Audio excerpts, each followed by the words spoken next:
समझाने के बाद जो अब अपने पास छैले और साथ में टीकाकार, वैसे या के अलावा और भी टीकाएं हैं, पर अभी अपन ने ये 7 ही टीकाएं ली हैं प्रवचन के लिए, और जो ग्रंथ हम छपाने जा रहे हैं सर्वोत्तम को, वहां में भी ये 7 ही टीकाएं अभी ली हैं, बाकी सब परिशिष्ट में आएंगी टीकाएं।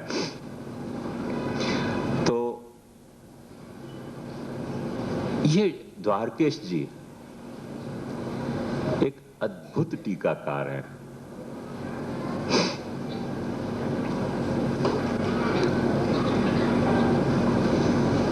ये क्या इनकी टीका को मूड क्या है, ये मैं थोड़ा आपको पहले समझा दूंगा, वाके बाद अपन इनकी टीका पे जाएंगे। सबसे बड़ी खासियत ये द्वारकेश जी की ये है, वो जैसे सूरदास जी को महाप्रभु जी ने कह दी कि सूर्य के काहे घिघियाते कछु भगवत लीला गा, और वो लीला गान की उनकी तन्मयता ऐसी हो गई कि कभी बंद ही नहीं भयो।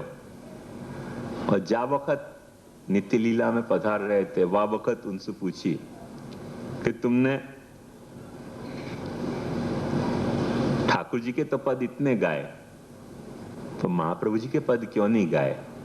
तो सूरदास जी ने यही कही कि मैं 2 मानतो तो 2 पद गातो, दोनों को मैंने 1 माने हैं, सो मैंने 2 पद नहीं गाए।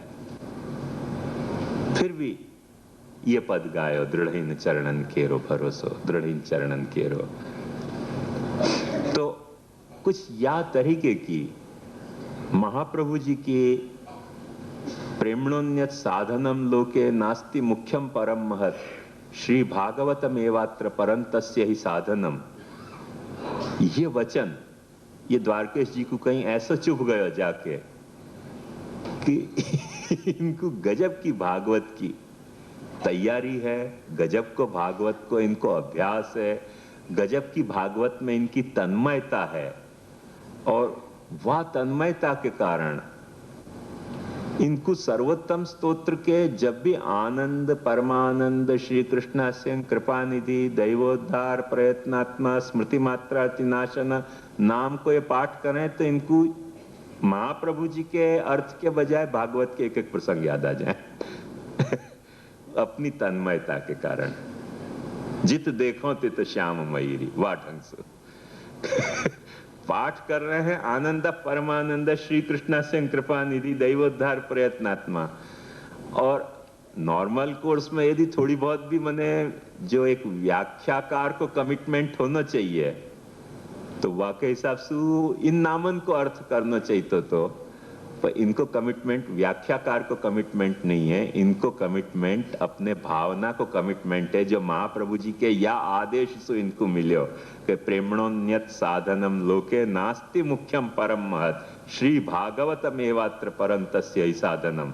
प्रेम के अलावा प्रभु को आनंद लेने को कोई मुख्य साधन है नहीं, और वो प्रेम हृदय में जगाने को सबसे बड़ा साधन भागवत है।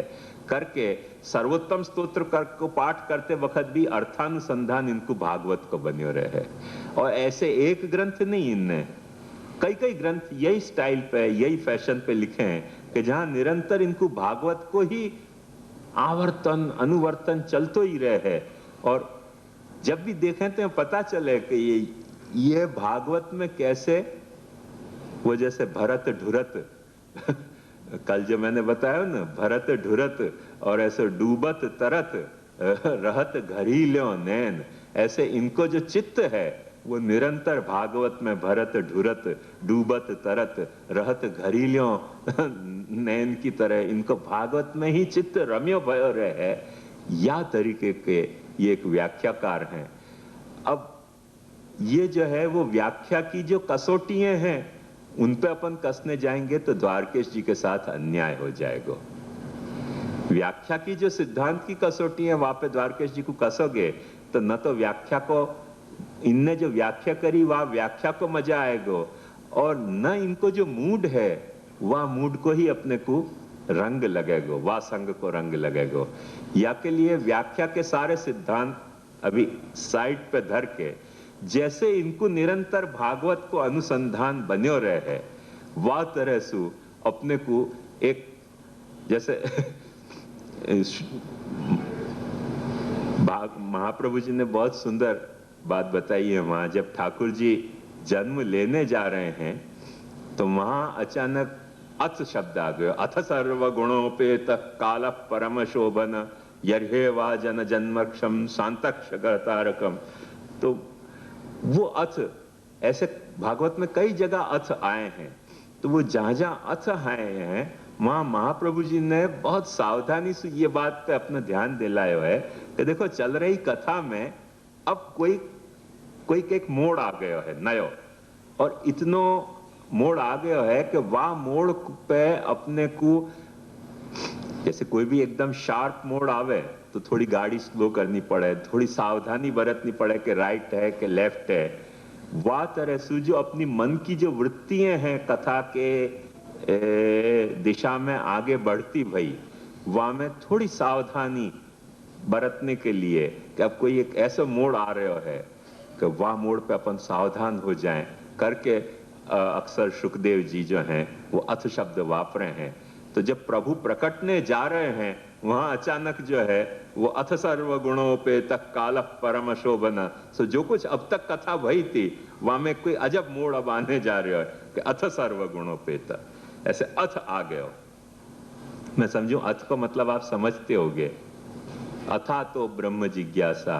कोई भी शब्द कोई भी बात को अपन शुरुआत करें तो अथावे, अथवा कोई भी विषयांतर करें संस्कृत में तो अथावे। तो विषयांतर तो एक तो विषय चल ही रहे है भागवत को, वो चल रहे है भागवत को, पर वाह चलते भाई विषय में भी कोई विषयांतर जो आ रहे है, तो ऐसे ऐसे जहां जहां विषयांतर आने जा रहे हैं वहां वहां सुखदेव जी ने अथ सर्व गुणोपेता या तरह से अथ शब्द के प्रयोग किए हैं।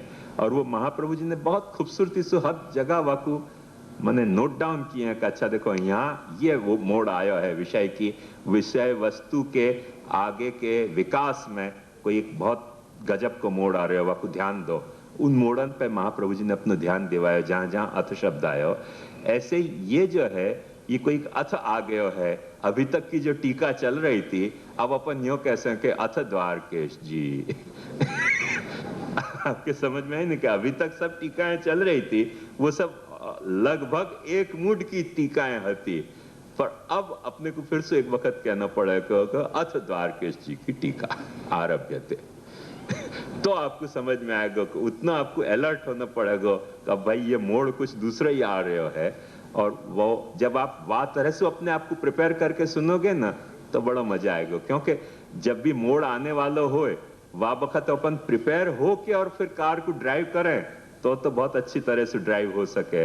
और जब अपन अनप्रिपेयर्ड अचानक मोड़ आ जाए तो कुछ न कुछ धूम धड़ाक हो जाए, सावधानी हटी और घटना घटी जैसा कोई सिद्धांत वहां प्रकट हो जाए, अगम्य सिद्धांत गम्य हो जाए। तो वो सावधान करने के लिए अथ शब्द आवे है। सो अपन सावधान हो जाएं, सोचते भय, सुनते भय, कहते भय, समझते भय। सो ऐसी एक सावधानी अब यहाँ अपेक्षित है कि वो जो व्याख्या के जो सिद्धांत हैं वाके तहत यहाँ ये बात समझ में नहीं आएगी, पर इनको हर बात की जो भावनाएं हो रही हैं कि एक आनंद शब्द आयो तो उनको भागवत को कोई प्रसंग याद आ जा रहा हो कि अच्छा आनंद भागवत को ये प्रसंग, परमानंद उनकी भागवत को ये प्रसंग ऐसे हर महाप्रभु जी के एक नाम के अनुसंधान में उनको भागवत को एक एक प्रसंग याद आता जाए और वह प्रसंग को फिर पाची वो कथा शुरू कर दें कि ये देखो ये कथा है यहाँ आनंद में, परमानंद में ये कथा है। तो अब अपन को चक्कर पड़ जाए हो कि भाई ये क्या क्या भागवत की कथा तो सर्वोत्तम के पहले ही हो गई, आनंद में क्या वाकू समराइज हो रहे है कि आनंद में वाकू ऐसे रिकलेक्ट कर रहे हैं कि आनंद को वो अर्थ है। ये सब व्याख्या के जो सिद्धांत हैं वाक्य तहत सोचोगे तो आपको बहुत डिस्टर्बेंस होगा, पर सदृशा दृष्ट माने चिंताद्या स्मृति बीजस्य बोधका, सदृश अदृष्ट चिंता वगैरह अपनी स्मृति बीज को जगावे हैं, एक ये सिद्धांत है। जैसे आपने कोई चीज देखी, वो देखने के बाद आपने वाई जैसी कोई दूसरी चीज देखी तो आपको वो पहली चीज देखी भाई याद आ जाए। कभी आप कोई बात को विचार कर रहे हो और आप विचार करते हो तो वह विचार करते करते विचार में कोई सूत्र ऐसे जुड़ जाए कि जो बात विचार कर रहे हो वह के पैरेलल कोई दूसरा विचार भी आपके माइंड में आके जुड़ जाए है और वो पैरेलल चलने लग जाए है वो विचार भी। तो या तरह से जब यह आनंद को चिंतन कर रहे हैं, परमानंद को चिंतन कर रहे हैं, तो इनको हर घड़ी भागवत की कोई न कोई प्रसंग याद आ रहे हो है कि या के देखो पैरेलल भागवत में ये प्रसंग है, या के पैरेलल भागवत में ये प्रसंग है। अब वो कितनो अर्थ है कि कितनो वाको व्याख्या है कि कितनो वाको सूत्र है कि कितनो भाष्य है, ऐसे सब खोटी पंचायत में पढ़ोगे तो द्वारकेश जी को मजा नहीं आएगा। करके एक थोड़ी अथ की यहाँ बहुत जरूरी है, और वो अथ आप अपने आप को सावधान करके और बस सिर्फ ये मजा लोगे कि महाप्रभु जी के हर नाम के कॉरस्पॉन्डिंग इनको भागवत के कौन से प्रसंग याद आ रहे हैं, तो बस आपको मजा आ जाएगी कि इनको भागवत में इनको चित्त कितनो डूबियो भयो है महाप्रभु जी की आज्ञा के अनुसार, कि महाप्रभु जी के हर नाम पे इनको भागवत याद आ रही है। माने महाप्रभु जी डेफिनेटली इन पे बहुत प्रसन्न है। मैं तो यह बात को प्रमाण मानूं, क्योंकि यमे वैश वृणुते तेन लभ्य तस्यैष आत्मा विवृणुते त्वनुम स्वाम। महाप्रभु जी की यह आज्ञा कैसो श्री भागवतमेव अत्र परन्तस्य ही साधनम करके उनको चित्त भागवत में डूबे हुए करके उनको हर जगह भागवत को प्रसंग याद आ रहे है। तो ये एक अलग कोई क्वालिटी की टीका है जो व्याख्या शास्त्र जाको अंग्रेजी में हर्मेन्यूटिक्स के वाक्य तहत या की विश्लेषण नहीं हो सके, पर ये एग्जैक्ट वह तरीके को है जैसी अपने यहाँ भावनात्मक टीकाएं लिखी जाएं ग्रंथन की, कि वो एक ग्रंथ है टेक्स्ट, वहां पे अपने को कुछ भावनाएं हो रही हैं, वो भावनाएं अपन लिखें मुक्त लेखनी सु, वह में वह के कथानक को मजा नहीं लेनो है, पर वह कथानक में रहे भय भाव को मजा लेने के लिए अपन वह की भावनाएं विचारें कि या में ये भावना है, या में ये भावना है, या में ये भावना है। वो पूरा एक एस्थेटिकल अप्रोच हो जाए है, वो हर्मेन्यूटिकल अप्रोच नहीं है। माने व्याख्या शास्त्र को ये के अनुसार व्याख्या नहीं है, पर एक सौंदर्य शास्त्र के अनुसार कि एक चीज को देख के, जैसे काव्य शास्त्र में अपन जाने अच्छी तरह से कि मच्छी को देख के अपने को मीनाक्षी याद आ जाए, आंख को देख के मच्छी याद आ जाए, कुंजर याद आ जाए, मने खंदा को कमर को देख के वो सिंह की कमर याद आ जाए। तो ये सब जो है ये रूपक, उपमा, उत्प्रेक्षा, व्यतिरेक, प्रतीप, ये सब जो है वो अपने क्योंकि प्रकृति के साथ अपने या तरीके के एसोसिएशन रहे हैं कि हर चीज के एप्रिसिएशन में अपन ने प्रकृति को एप्रिशिएट किया है। अपने भारतीय सौंदर्य शास्त्र की कोई जो एक महत्ता है वो कभी ध्यान से देखोगे ना तो ये है, सामान्यतया यूरोप के सौंदर्य शास्त्र के अनुसार या बात को अतिरेक उनको जाको गुजराती में डोट डायापन के ना ऐसा लगे, भाई मनुष्य के सौंदर्य के एप्रिसिएशन में जानवरें क्यों याद आ रहे हैं। पर अपने यहाँ के कालिदास को देख लो, व्यास को देख लो, वाल्मीकि को देख लो, कोई को भी सौंदर्य वर्णन करना हो तो हर अंग के कॉरस्पॉन्डिंग, मनुष्य के अंग प्रत्यंग के कॉरस्पॉन्डिंग कोई न कोई जानवर है। तो क्या अपन मनुष्य को जानवर में खपाना चाह रहे हैं? ऐसी बात नहीं है, मनुष्य को जानवर में नहीं खपाना चाह रहे हैं। हाथ कैसे हैं कि हाथी के सूंड के जैसे हैं, नाक कैसी है बोले पोपट के चौंच जैसी है, आंख कैसी है बोले मीन के जैसी है, आंख कैसी है बोले कमल के पत्र, कमल पत्र सी आंखड़ी जो जो टालियो द्वंद्व जी। तो हर अपने अंग प्रत्यंगन में, प्रभु के अंग प्रत्यंगन में कोई न कोई प्राकृतिक उपादान खोजनो। प्राकृतिक उपादान खोजनो क्यों? क्योंकि प्रकृति को अपन ने वाह तरह से स्वीकार्य है। अपन अपनो जो धर्म है ये कुड़ियान ने अपने को समझा दियो कि तुम्हारो पैगानिज्म है, तुम प्रकृति पूजक हो। अपन फिर डर गए कि अपन अरे रे प्रकृति पूजक, अरे डरो मत। अपन प्रकृति पूजक हते करके अपन ने कभी प्रकृति को पॉल्यूट नहीं करी, और अपन प्रकृति में जिए, प्रकृति अपने में जी। और याली अपने यहाँ कितने सुंदर शब्द हैं, तुम देखो कि प्रकृतिस्थ हो जाओ। अपन क्या, कोई को आदमी को स्वस्थ हो जाओ, कोई आदमी बहुत गुस्सा हो रहे हो तो अपन क्या भाई प्रकृतिस्थ हो जाओ। मतलब अपनी प्रकृति में स्थिर रहो। जो भी कुछ प्रकृति है वह में स्थिर होनो जीवन को सबसे बड़ो। आधो जीवन तो आपने तभी सुधार लियो जब आप प्रकृतिस्थ हो गए। जब आप अप्रकृतिस्थ हो तब कुछ न कुछ लफड़ा है। तो अपन ने हर तरह को व्याकरण शास्त्र पढ़ोगे ना, व्याकरण शास्त्र, तो व्याकरण शास्त्र में आपको ये समस्या मिलेगी कि एक उकार, छोटो उकार ऊ, एक बड़ो उकार ऊ, एक वासु बड़ो उकार ऊ। तो वाकु भी व्याकरण शास्त्र प्रकृति के माध्यम से समझावे। ऊश्च ऊश्च ऊश्च, जैसे कुकड़ू कू, तीन उकार आ गए कि नहीं? यहाँ ढंग से अपने यहाँ हर कदम कदम पे अपन ने प्रकृति को जियो है, क्योंकि प्रकृति को अपन ने माता मानी, प्रकृति को अपन ने अभिशाप नहीं मान्यो। पृथ्वी पे अपनो जन्म, अपने पृथ्वी को अपन ने विष्णु पत्नी मान्यो। विष्णु पत्नी नमस्तुभ्यम पर्वतस्तन मंडिते।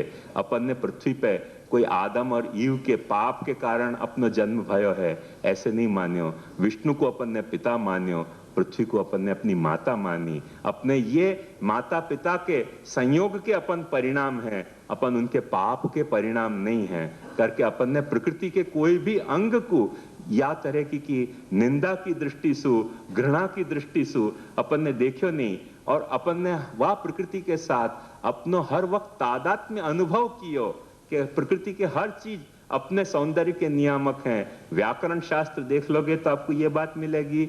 भरतनाट्य देखोगे ना तो नाच के हर अंग में कहीं न कहीं कोई न कोई जानवर को माध्यम रख के समझाया गया है।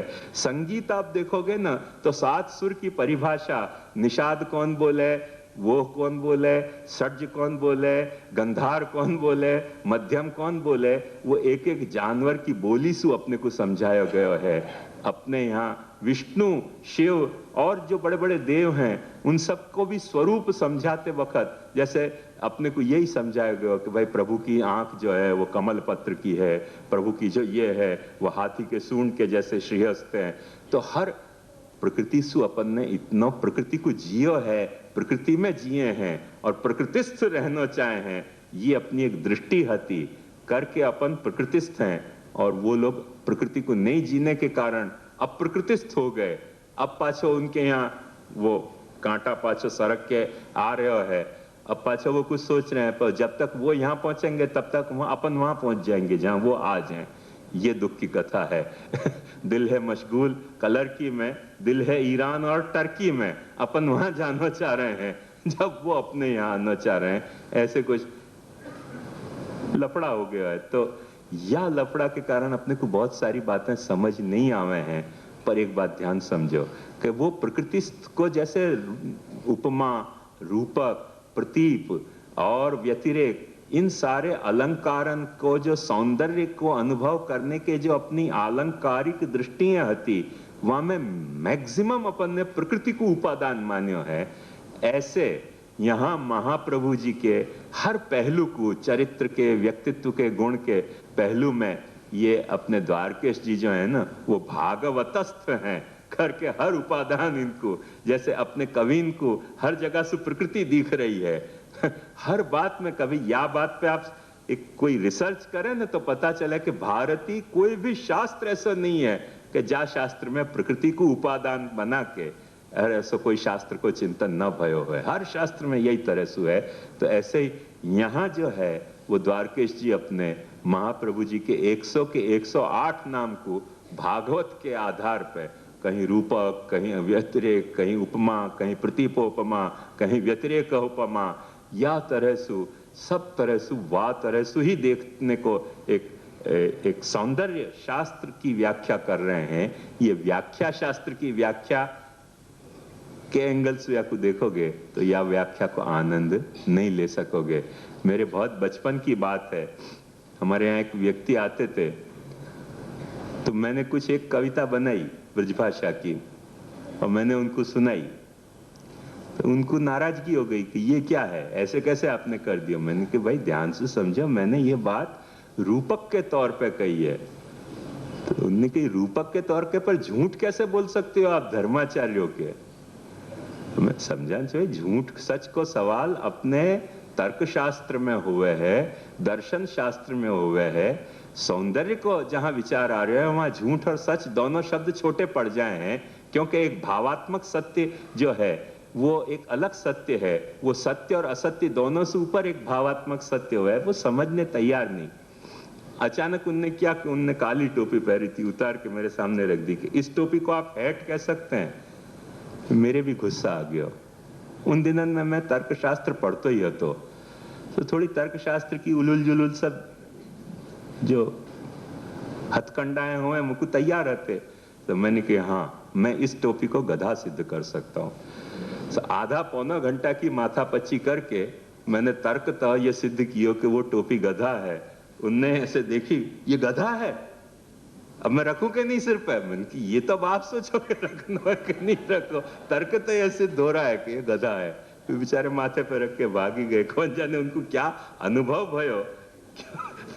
ये सचमुच में समझने की बात है कि ऐसे अपन हेट है कि टोपी है, तो तर्कसु यदि बहुत करोगे ना तो हेट गधा भी सिद्ध हो सके, नहीं हो सके ऐसी बात नहीं है। थोड़ा सा तर्क अपने को स्ट्रेच करके वहां तक ले जाना पड़ेगा, तर्क में सब कुछ हो सके।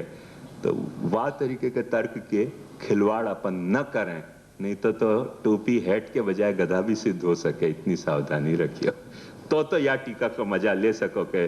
जैसे काव्य में कोई मजा लेनो है, तो जैसे मैं पद्माकर को मैंने गए वक्त आप लोगों को बताया, आप लोग हते के नहीं क्लास में, तो राधा जी के गालन पे जो वो तिल है, वाकु पद्माकर के केंधो रूप राशि में सिंगार रस अंकुरित, संकुरित केंधो तम तड़ित जुनाई में।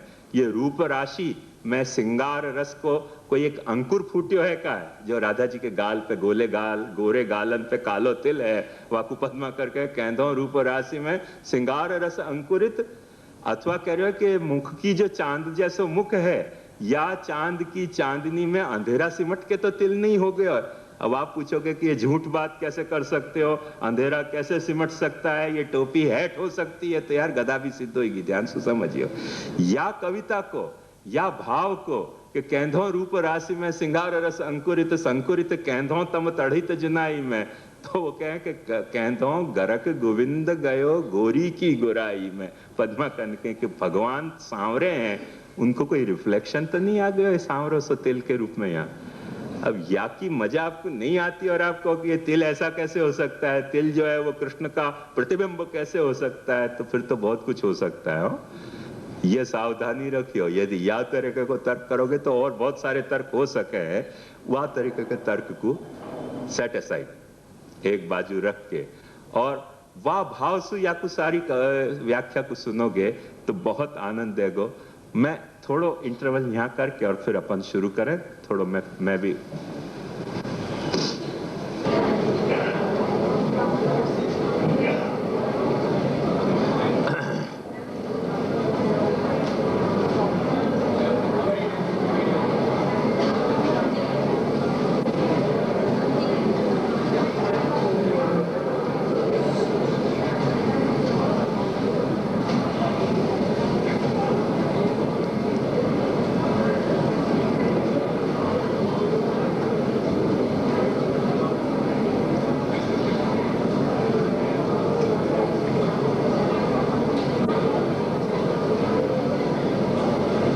सभी धर्मन में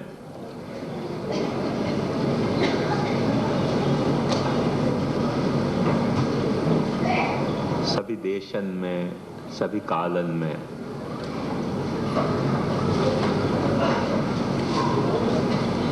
जो एक सामान्य भाव रह्यो है,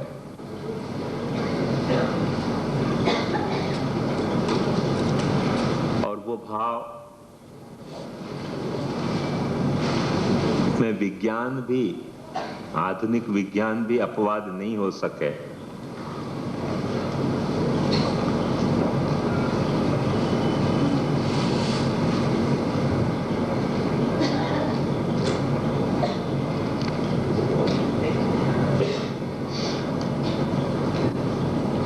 वो भाव है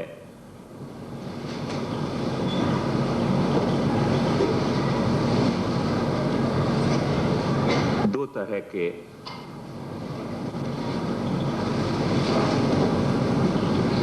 दर्शन ने हर वक्त ये जानना चाहे हो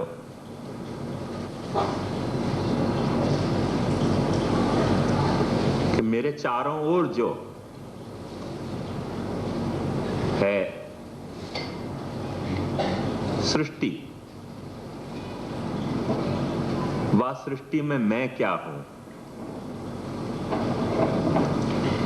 और विज्ञान ने ये खोजना चाहे हो कि मेरे चारों ओर जो सृष्टि है वो क्या है। संक्षेप में याकू अपन आत्म जिज्ञासा और ब्रह्म जिज्ञासा कह सकें। जब अपन ये सोच रहे हैं कि ये इतने बड़े पूरे ब्रह्मांड में मैं क्या हूं, अपन अपने आप की जिज्ञासा कर रहे हैं। और मैं क्या हूं, वाको जो भी अपन को उत्तर मिलेगा या प्रश्न को, वो उत्तर कुछ न कुछ दार्शनिक मूड लिए भय होगा। वो चाहे उत्तर या को देने को साहस विज्ञान करे, धर्म करे, या खुद दर्शन करे, या प्रश्न को उत्तर देने की तैयारी करते ही जो मूड बने हैं अपनों, वह मूड को नाम है दर्शन। और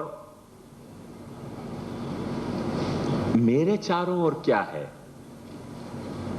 यह प्रश्न को जा वक्त अपन उत्तर देने को मूड बनावे।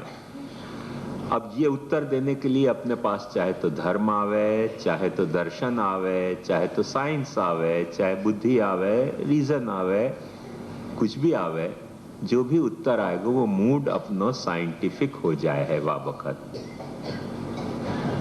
तो कारण समझो कि मेरे चारों ओर क्या है, ये कहने के साथ अपने को दृष्टा बनना पड़ेगा। तो दृष्टा को कुछ न कुछ जो है वो ऑब्जर्वेशन करना पड़ेगा कि मेरे बाहर चारों ओर क्या है, और वो ऑब्जर्वेशन करके और कुछ बताना। अब वाकई ऑब्जर्वेशन के क्या इंस्ट्रूमेंट है, वह इंस्ट्रूमेंट की रिलायबिलिटी कितनी है, या में सबके अलग अलग झगड़ा हो सके हैं। वो टेलीस्कोप है कि माइक्रोस्कोप है, वो सब अलग इंस्ट्रूमेंट हो सके हैं। पर जो भी इंस्ट्रूमेंट हो, तो वो जो जवाब देने के लिए जब अपन आएंगे, तब मूड जो है वो विज्ञान को बन जाए।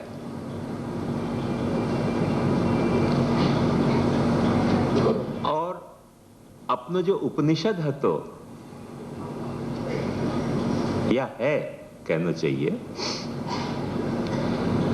उपनिषद ने हर वक्त एक सावधानी बरती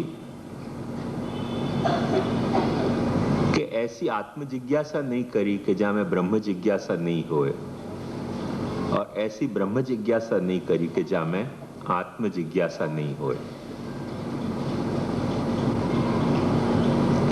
जैसे अपन तैत्तिरीय उपनिषद को ही देखें तो वहां भी ये बात बहुत साफ उपनिषद समझा रहे है कि ब्रह्म विदाप्नोति परम तदेशाभ्युक्ता सत्यं ज्ञानमनंतम ब्रह्म यो वेद निहितं गुहायां परमे व्योमन सोष्णुते सर्वान कामान स ब्रह्मणा विपश्चिता। जो ब्रह्म को जाने हैं वो कोई ऐसी एक परमता को प्राप्त करे है, वो कोई ऐसे परम तत्व को प्राप्त कर ले है। क्या हुआ वह कुसोष्णुते सर्वान कामान, वो अपने हृदय में रहने वाले सारे कामन को, फिर आज अपन के जो काम हैं, हृदय में रहे हुई कामनाएं हैं, उनको अपन बांट बांट के, माने अपने हृदय में रही कामना को आंख में थोड़ी सी अपन डिस्ट्रीब्यूट करें, रूप देख के संतुष्ट करें, कान में थोड़ी सी डिस्ट्रीब्यूट करें, ध्वनि सुन के संतुष्ट करें, जीभ पे थोड़ी सी डिस्ट्रीब्यूट करें, कुछ स्वाद लेके संतुष्ट करें, त्वचा में डिस्ट्रीब्यूट करें, थोड़ा स्पर्श लेके, विविध क्रिया इंद्रिय में, अंतःकरणन में डिस्ट्रीब्यूट कर करके बांट बांट के और अपन वा कामना को संतुष्ट कर रहे हैं। और उपनिषद ये है कहे कि ये स्थिति में फिर तुमको रहने की जरूरत नहीं पड़ जाएगी। सोष्णुते सर्वान कामान सह ब्रह्मणा विपश्चिता। यदि तुम ब्रह्म को जान लो तो क्या तुमको लाभ होएगा कि जो भी तुम्हारे काम हैं वह को बांटने की जरूरत नहीं पड़ेगी। एक ब्रह्म के साथ सारे के सारे काम तुम अपने संतुष्ट कर सकोगे। वह तरीके की तुमको स्थिति प्राप्त होगी। अब देखो, सिर्फ मैं आके विस्तार में भी जाऊं तो भी आपको मूल ये बात यदि समझ में आ रही है तो कोई समस्या नहीं रह जानी चाहिए कि ये ब्रह्म जिज्ञासा है कि आत्म जिज्ञासा है। ब्रह्म के संदर्भ में आत्म की जिज्ञासा है, आत्मा के संदर्भ में ब्रह्म की जिज्ञासा। क्योंकि उपनिषद ऐसे नहीं कह रहे हो है कि सिर्फ ब्रह्म को जान लो। उपनिषद ऐसे कर रहे हो है कि ब्रह्मविद आपनोति परम तदेशाभ्युक्ता सत्यं ज्ञानम अनंतम ब्रह्म। ब्रह्म क्या है? सत्य है, ज्ञान है, अनंत है, माने देश काल स्वरूप में अपरिच्छिन्न है। यो वेद निहितं गुहायाम, या हृदय की गुहा में वाकु जो निहित जाने हैं। सोष्णुते सर्वान कामान स ब्रह्मणा विपश्चिता। वा ब्रह्म को या हृदय की गुहा में जो निहित जाने हैं वो जो है वो सारे काम वाकु फिर अपने बांटने की जरूरत नहीं पड़ेगी। बिन बटे काम सु वो अपने सारे कामन को, एक ब्रह्म ऐसा है कि जहां में अपने सारे कामन को वो समाधान पा सके है। ब्रह्म एक ऐसा तत्व है। और ये बात कहते कहते उपनिषद ने ऐसे शुरू करी, तस्माद् वा एतस्माद् आत्मनः आकाशः सम्भूत। ये ब्रह्म जो है, अब आपको ब्रह्म नहीं कह के जब आपको हृदय गुहा में निहित बता दियो कि वो ब्रह्म जो बाहर है वो अपनी हृदय गुहा में भी निहित है, ये बात जब माने उपनिषद ने अपने को समझा दी तब उपनिषद ने अपनी भाषा बदल ली फट से। तस्माद् वा एतस्माद् आत्मनः आकाशः सम्भूत। अब देखो, अभी तक बात बाहर से अंदर जा रही थी। ब्रह्मविदाप्नोति परम तदेशाभ्युक्ता सत्यं ज्ञानम अनंतम ब्रह्म। ब्रह्म जो है वो सत्य है, ज्ञान रूप है और देश काल में अपरिच्छिन्न है। देश काल, कोई देश की सीमा में वाकु बांध्या नहीं जा सके, कोई काल की सीमा में वाकु बांध्या नहीं जा सके है, कोई वस्तु की सीमा में वाकु बांध्या नहीं जा सके। मन अपन यो नहीं कह सके हैं ब्रह्म के लिए कि ब्रह्म जो है, जैसे गीता को कोई लोग खोटो अर्थ करें ना कि बहुनि में व्यतीतानि जन्मानि तव 4 जून। वही मेरे जो हैं वो जन्म जो है वो 4 जून को भय थे। 4 अर्जुन हतो, वो 4 जून नहीं हतो, पर बहुनि में व्यतीतानि जन्मानि तव 4 जून। 4 जून को तेरा जन्म तो तब समझो 4 जून को कोई भगवान को जन्म है। ऐसे कोई भगवान को काल में जन्म है नहीं, वो ब्रह्म को काल में जन्म है नहीं। ब्रह्म जो है वो कोई काल में जन्म के कोई काल में खत्म होए ऐसा तत्व नहीं है। ब्रह्म या देश में है वा देश में नहीं है, ऐसा तत्व नहीं है ब्रह्म। ब्रह्म ये है और वो नहीं है, ऐसा तत्व ब्रह्म नहीं है। कोई देश काल वस्तु की जो सीमाएं हैं, जो रेखाएं हैं, उन रेखाओं में घिरने वाला तत्व नहीं है। ये बात कहने से ब्रह्म की कितनी विशालता अपने को समझ आई और अपन कितने क्षुद्र हो गए। पर वो अपनी क्षुद्रता को मिटाने के लिए उपनिषद क्या है कि यो वेद निहितं गुहायाम। अब हृदय गुहा तो हो कि कितनी बड़ी होगी, कितनी बड़ी हो सके, बड़ी क्षुद्र है। और अपन तो आश्वस्त हैं कि अपनी हृदय गुहा जो है वो कभी न कभी जन्मी है, कभी न कभी खत्म हो जाएगी। और अपनी हृदय गुहा जो है वो दूसरे की हृदय गुहा नहीं है, वाकी हृदय गुहा अपनी हृदय गुहा नहीं है। तो ये तो खत्म होने वाली बात है। पर ये एक विरुद्ध धर्माश्रयता है, जहां उपनिषद अपने को समझाना चाह रहे हो कि बाहर जो भी कुछ है पहले वाकु भीतर लाओ। देखो ध्यान से समझो मैं बात क्या कहना चाह रहे हूं कि जो बाहर सब कुछ है वाकु पहले अपने भीतर अनुभव करने को प्रयास करो, अपने भीतर अनुभव करने को प्रयास करो। यो वेद निहितं गुहायाम परमे व्योमन। यदि तुम अपने भीतर वाकु अनुभव करने को प्रयास करोगे तो जितनों भी तुम अपने काम को समाधान, कामनान को समाधान बाहर करना चाह रहे हो वो भीतर भी हो सके है। समानसीन आत्मा जनानाम या एंगल से। और वो जो समाधान भीतर हो सके है, ये जब माने उपनिषद ने अपने को समझा दियो, तो समझाने के बाद उपनिषद जो है वो तुरंत अब अपने आप को जस्टिफाइड समझे कि अच्छा अब मैं भाषा बदल दूं कि अब बाहर से भीतर नहीं, भीतर से बाहर आओ। तस्माद् वा एतस्माद् आत्मनः, ये जो तुम्हारे भीतर विराजे भयो आत्मा है, वहां में से ये आकाश पैदा भयो। अब देखो भीतर से बाहर की गति आ गई। अभी तक बाहर से भीतर की गति होती, अब भीतर से बाहर की गति आ गई। तस्माद् वा एतस्माद् आत्मनः आकाश संभूत, वह आत्मा में से आकाश भयो। आकाशाद वायु, वायु में हवा उत्पन्न भई। वायु और अग्नि, वायु के कारण दोनों वायुएं जब चली आपस में एक दूसरे को घिसे तो अग्नि पैदा हो गई। और अग्नि राप, और वो एक हवा गर्म भई और दूसरी हवा ठंडी रही, दोनों के योग से कहीं न कहीं जल पैदा हो गयो। अद्भ्य पृथ्वी, वह जल सु फिर पृथ्वी उत्पन्न भयो। पृथ्व्याम औषधय, पृथ्वी में औषधियां उत्पन्न भई। औषधिभ्यो नम, औषधि सु अन्न पैदा भयो। और अन्नात् पुरुष, फिर यहाँ आ गए। तो एक देखो निरंतर क्या तरीके को एक जाको अपन इंटरेक्शन कह रहे हैं, कभी बाहर से भीतर जा रहे हो उपनिषद, कभी भीतर से बाहर आ रहे हो है, कभी बाहर जाके फिर पाछे हो के या तरफ अपने तरफ मुड़ रहे हो है। यह तरह से ब्रह्म को वर्णन कियो। या में सु यदि कोई बखत अपने को कोई पॉइंट पे यदि ऐसे समझ में आ जाए कि या में एक मूवमेंट सच्ची है और दूसरी मूवमेंट खोटी है, तो महाप्रभु जी को सिद्धांत समझ में नहीं आ सकेगा।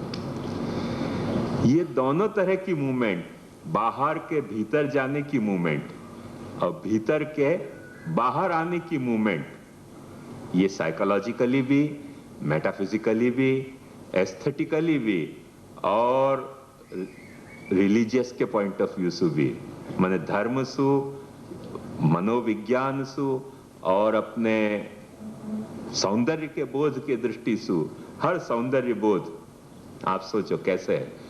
जो बाहर है वाकु अपन भीतर कुछ सुंदर बोध करे हैं, और जो भीतर है वो भीतर ही रह गयो। या के लिए यूरोप में बहुत झगड़ा चलियो कि जो कला है वो इंप्रेशन है कि एक्सप्रेशन है, और दो संप्रदाय स्थापित हो गए, एक इंप्रेशनिस्टिक और एक एक्सप्रेशनिस्टिक।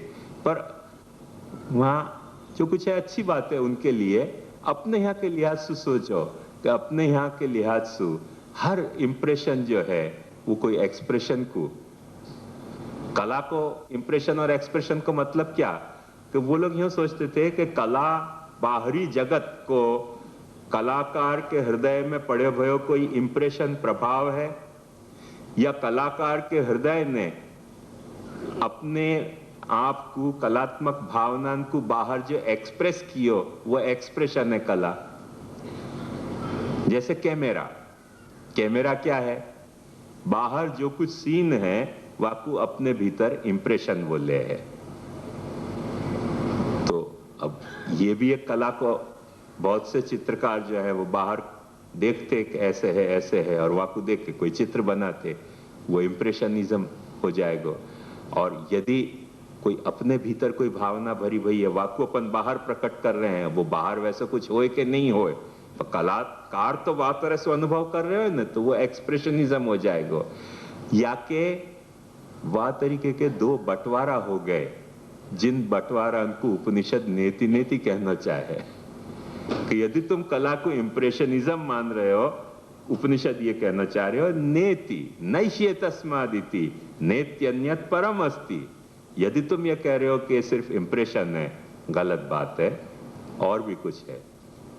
यदि तुम कह रहे हो कि अच्छा तो हम समझ गए एक्सप्रेशनिज्म है कला, कि जो कुछ कलाकार के मन में आवे वही कहनो, प्रकट कर देनो, वाका नाम कला है, तो उपनिषद फिर कहेगो नेति नेति, फिर ये ना पाड़ देगो।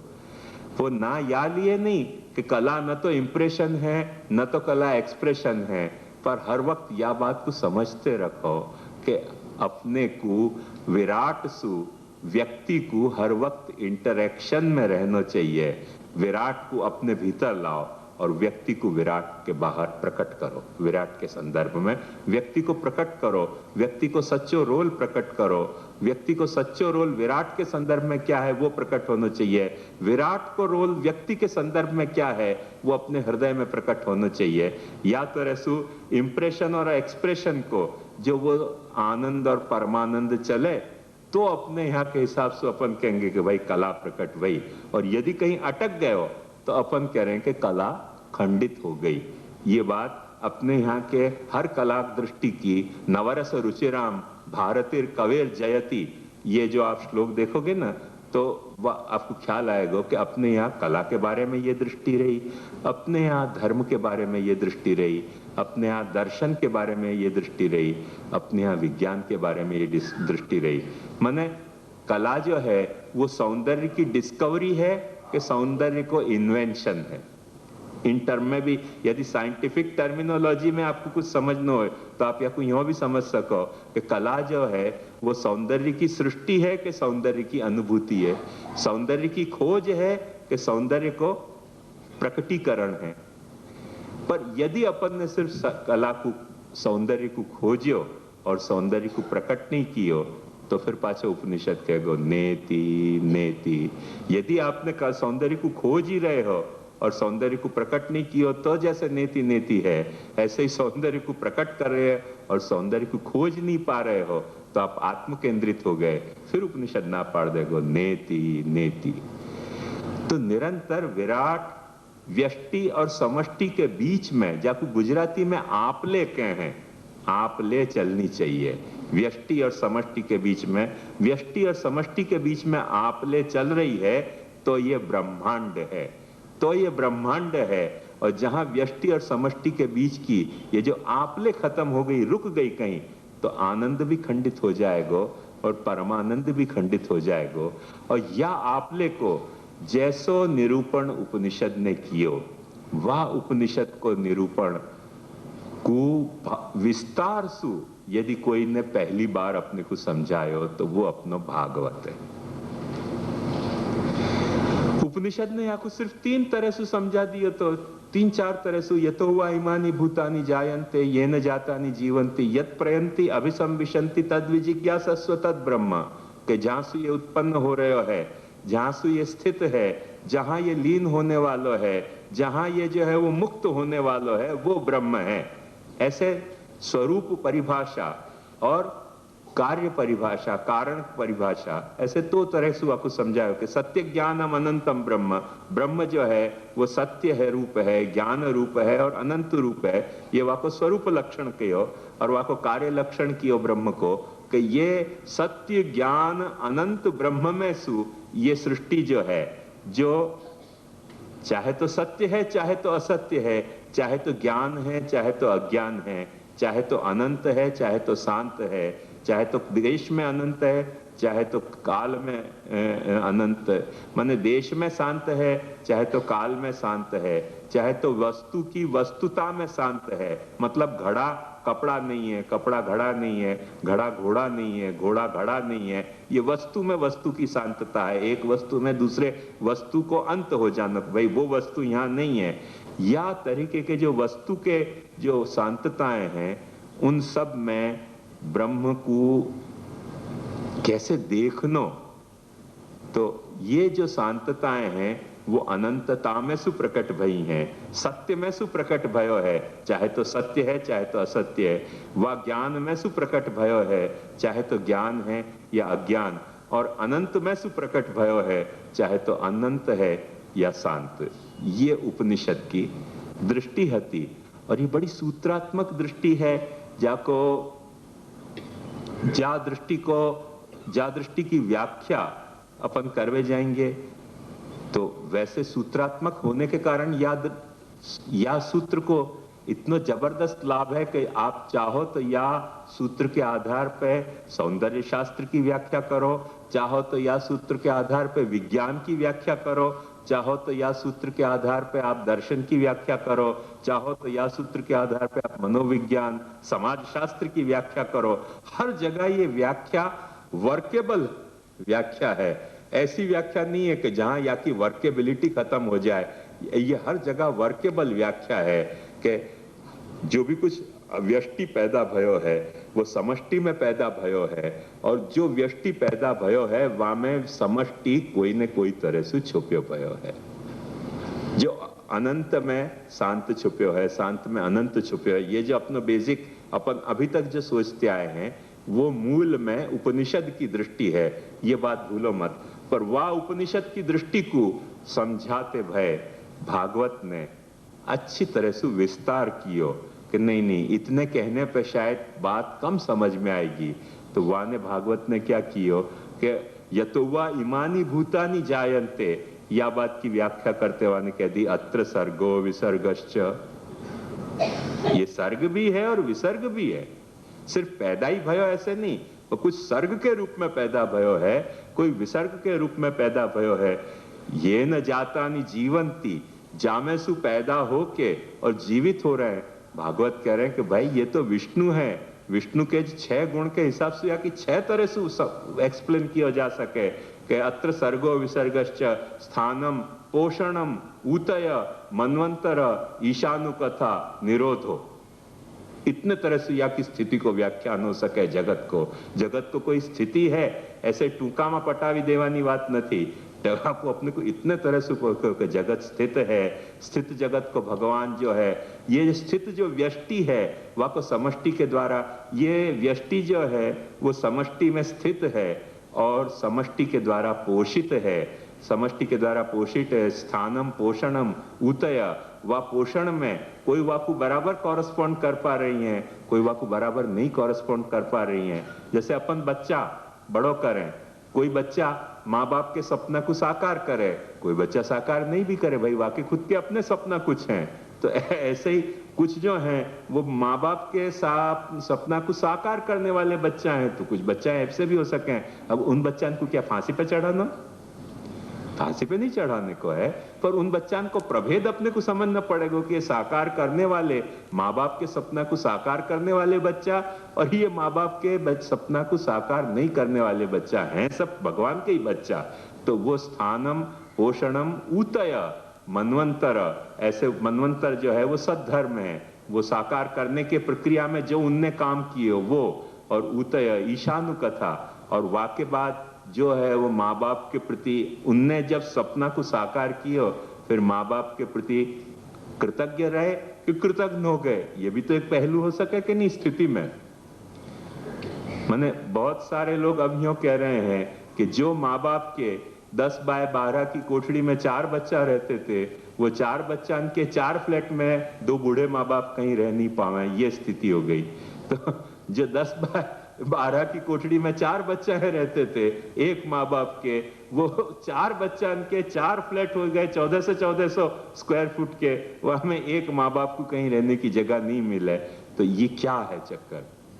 कुछ न कुछ ईशानु कथा है ये, कि कुछ ऐसे हैं कि जो वो उनको माँ बाप को निभा पावे हैं, कुछ उनको नहीं निभा पावे हैं, अपने अपने संसार बना के, उनके अपने संसार हैं।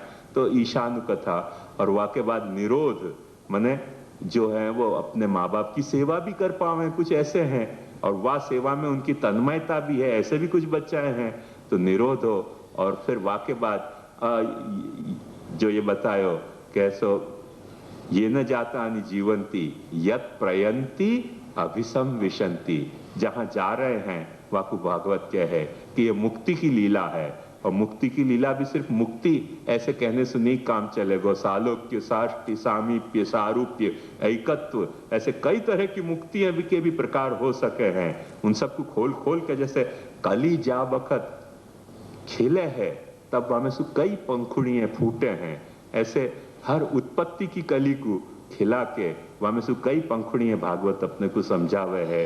स्थिति की जो कली है उपनिषद में वह को खिला खिला के कितने 6 तरह से वो दिखावे है भागवत अपने को। और यही तरह से मुक्ति की जो कली है उपनिषद में वह को एक अच्छे खिले भय गुलाब की तरह कई पंखुड़ियां वाकई भी गिनावे है। और ऐसे ही आश्रय भावापत्ति की भी कई तरह के आश्रय भावापत्ति माने यत प्रयंती अभिसंविशंति जामे जाके लीन हो जाए हैं वो अभिसंविशन जो है वाकई भी कई तरह के प्रकार भागवत अपने को समझावे है। तो ये जो बात है या बात में थोड़ा सा एक अंतर है। बात वो की वही है, बात बदली नहीं है, पर अंतर क्या है वो अपने को समझना पड़ेगा।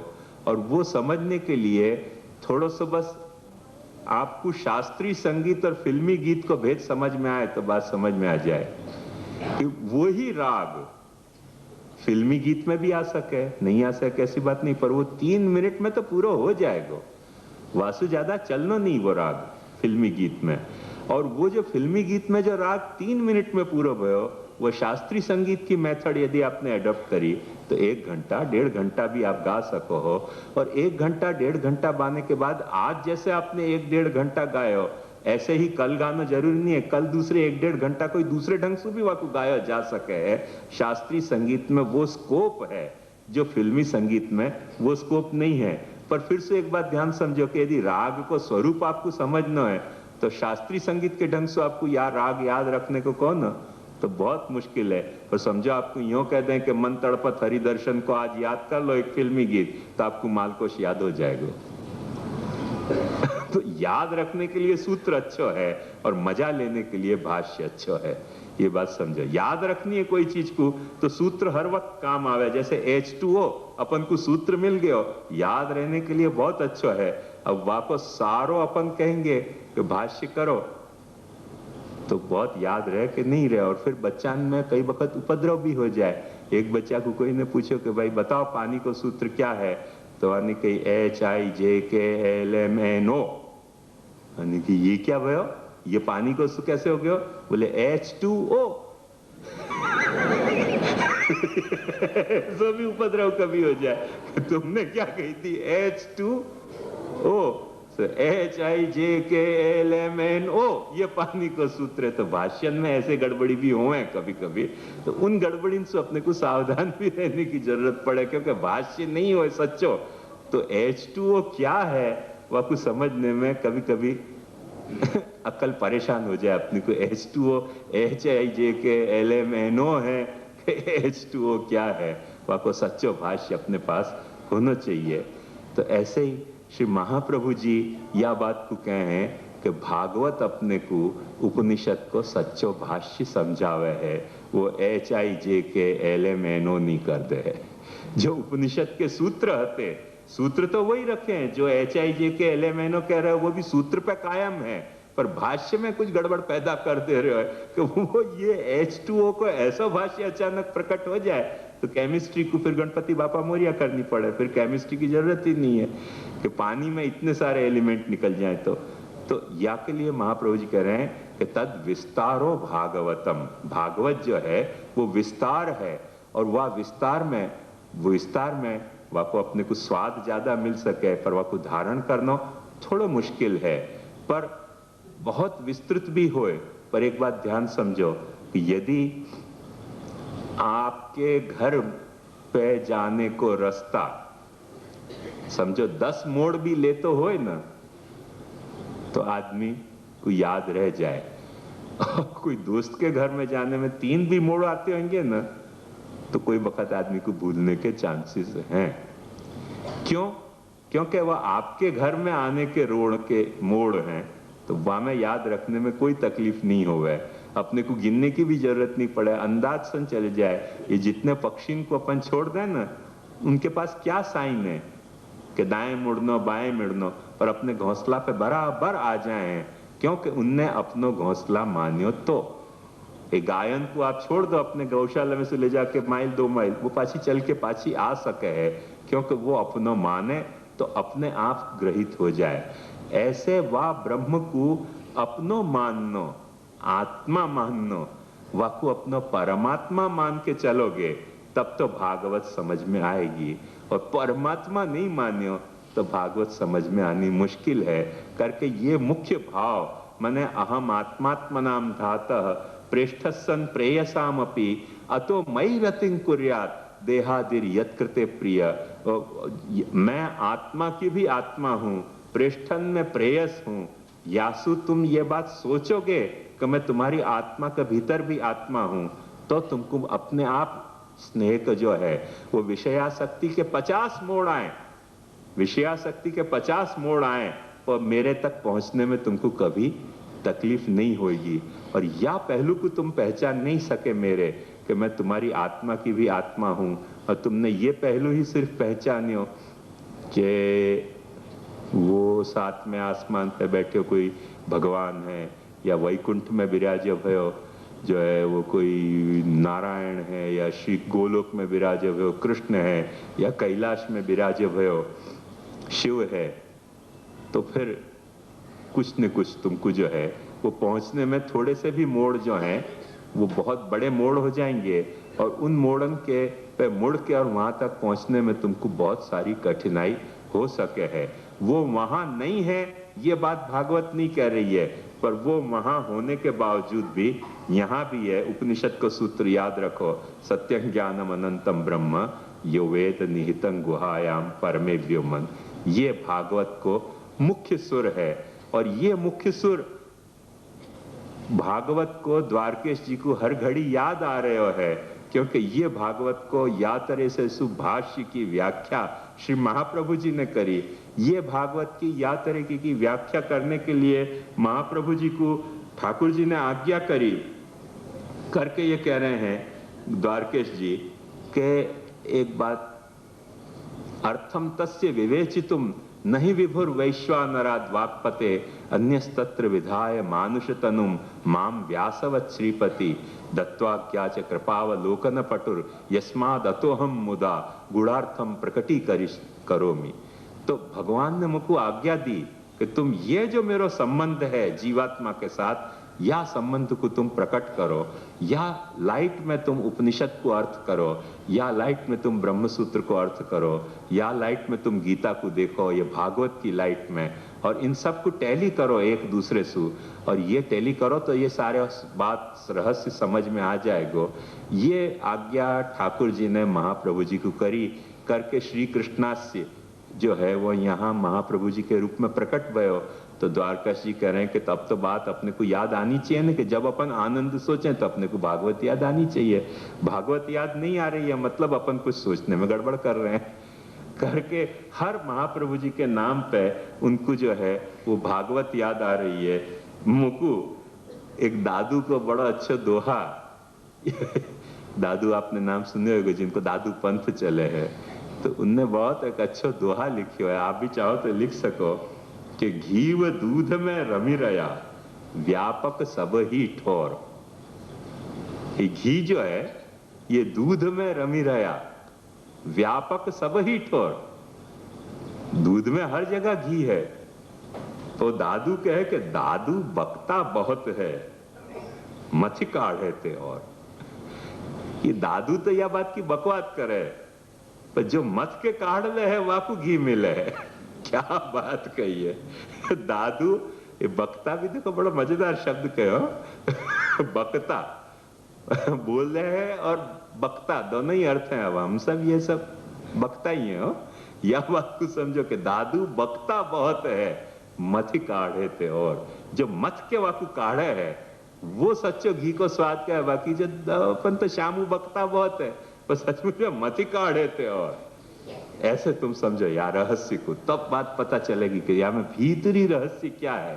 कैसो बोलनो एक कथा है और वहां को मथ काढ़नो वो एक दूसरी कथा है।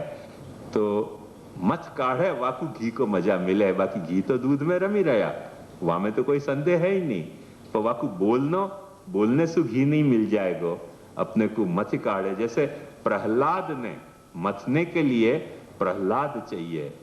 जब प्रहलाद को हिरण्यकश्यपु ने पूछी कि क्या कह रहे हो तू, सब जगह भगवान है या थंबा में है।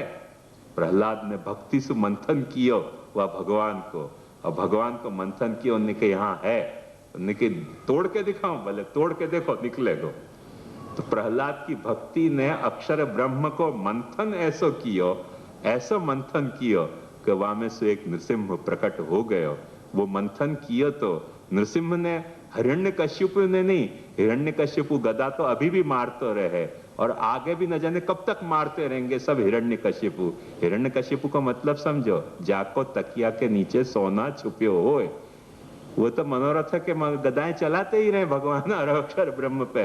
वासु कभी नृसिंह प्रकट नहीं हुए, नृसिंह प्रकट हुए वो प्रहलाद सु, आनंद परमानंद सु, जो आनंद और परमानंद को महसूस करे है, वहां में ये शक्ति आ सके कि ऐसे नृसिंह प्रकट हो जाए थंबा में सु। एक आध थंबा पे मार के देखो, ऐसे कहीं गदा मारने से प्रकट हो सके? भक्ति होएगी तो प्रकट होएगो। मैंने भक्ति को होने के लिए प्रहलाद कहो चाहे आनंद परमानंद को, एक ही बात है, सिनोनिम शब्द है, ये बात ध्यान से समझो। पर हिरण्यकश्यपु को वो प्रहलाद जो है वो चैलेंजिंग हो जाए, क्योंकि हिरण्यकश्यपु को प्रहलाद होवे है बेटा, पर वो हिरण्यकश्यपु के गुण लेके नहीं होवे है, ये बात ध्यान से समझो। हिरण्यकश्यपु के और प्रहलाद के निरंतर टसल है और रहेगी। वो जब तक हिरण्यकश्यपु को नृसिंह नहीं मारे ना हिरण्यकश्यप के प्रहलाद के टसल रहनी है। जहां प्रहलाद और हिरण्यकश्यप एग्रीमेंट कर जा रहे हैं, वहां कुछ न कुछ भूतली पुरुषोत्तम का चक्कर है, ये समझ जाओ आप आनंद से। वहां भूतली पुरुषोत्तम को कुछ चक्कर आ गया कि प्रहलाद और नरसिंह में, हिरण्यकश्यप में कॉम्प्रोमाइज कैसे हो गई? बोले भूतली पुरुषोत्तम है, वहां में प्रहलाद नहीं प्रकट हो सके। तो